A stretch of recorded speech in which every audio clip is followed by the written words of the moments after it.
Good morning and welcome to the special business meeting of July 21st, 2025. Please stand for the Pledge of Allegiance.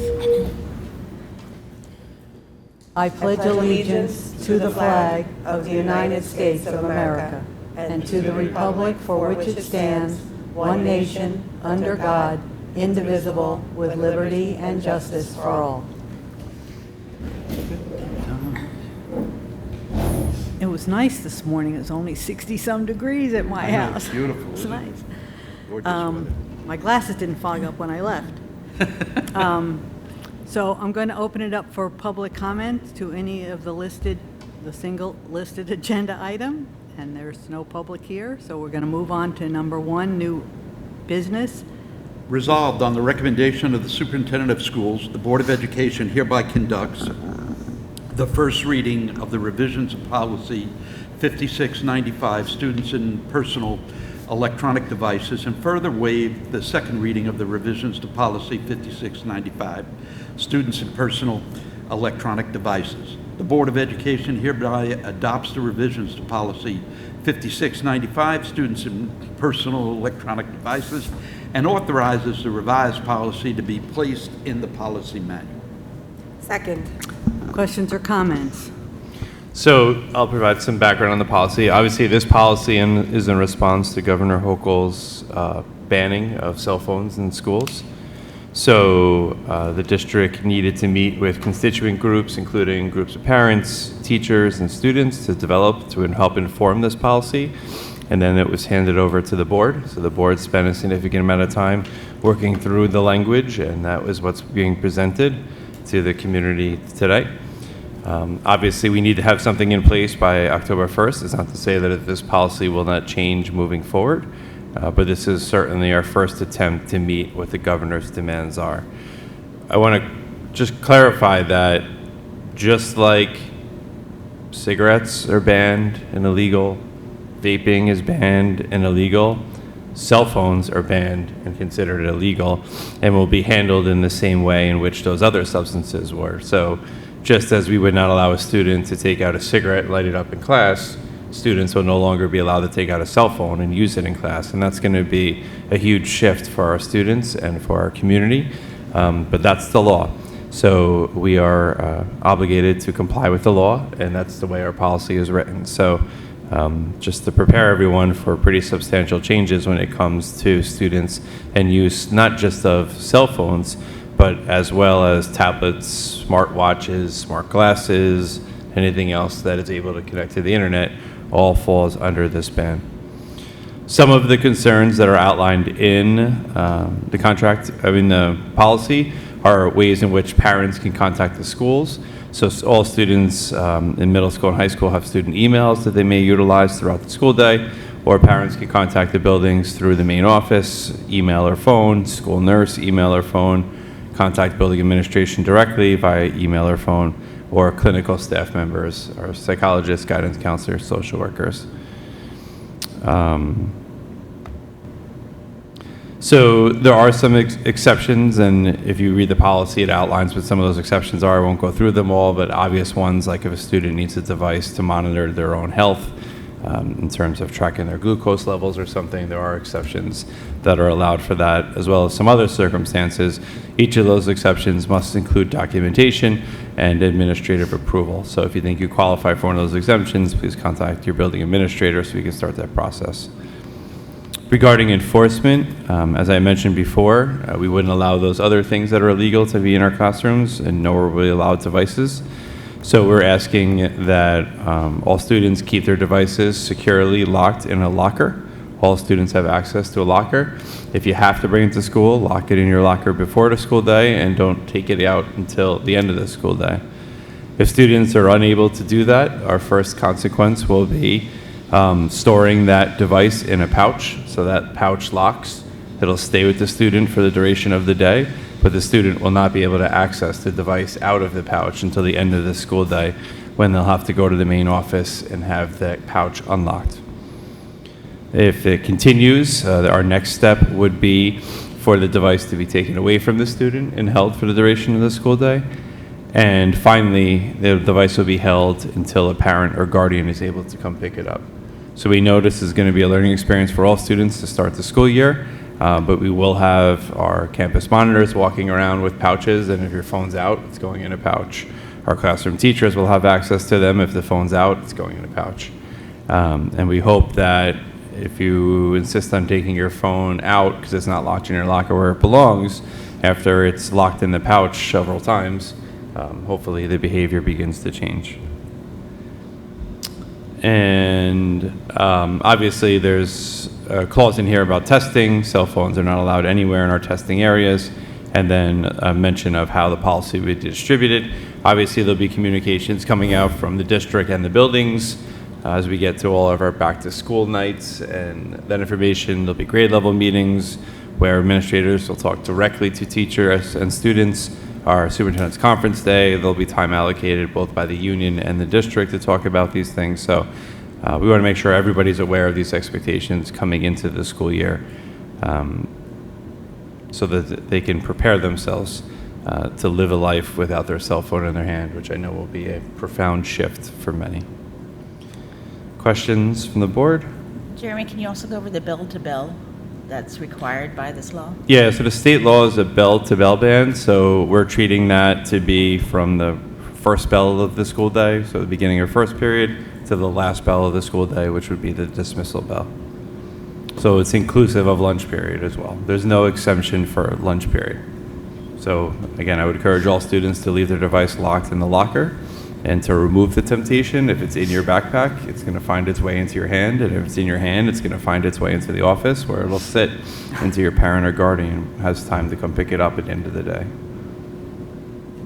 You know, it's unfortunate that the state, again, prescribes a mandate to us without the full funding.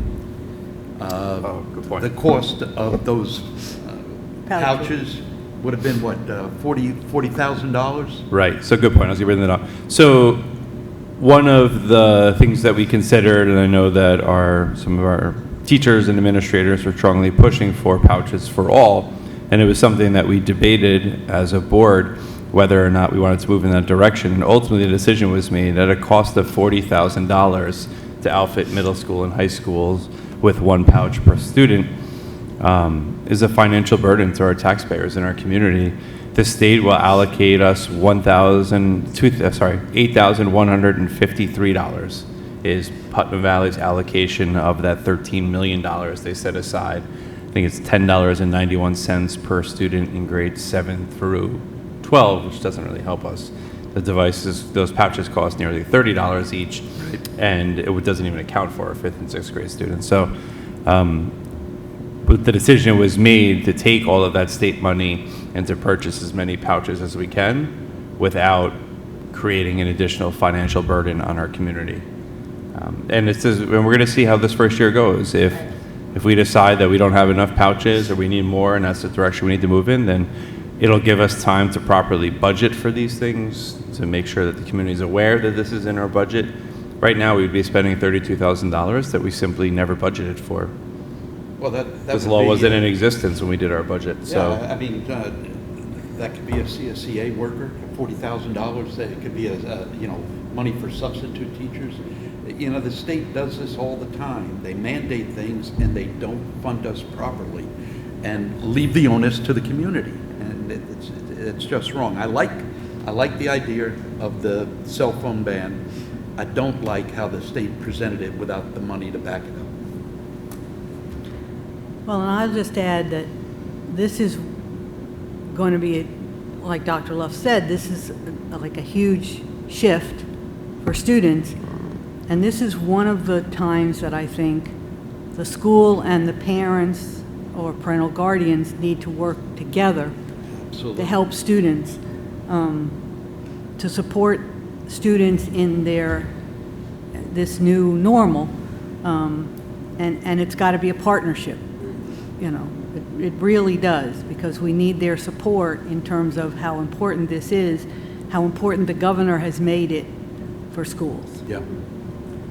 I mean, 25 years ago, we wouldn't have even had this conversation. Well, because the portable phones were big. Now we do. It's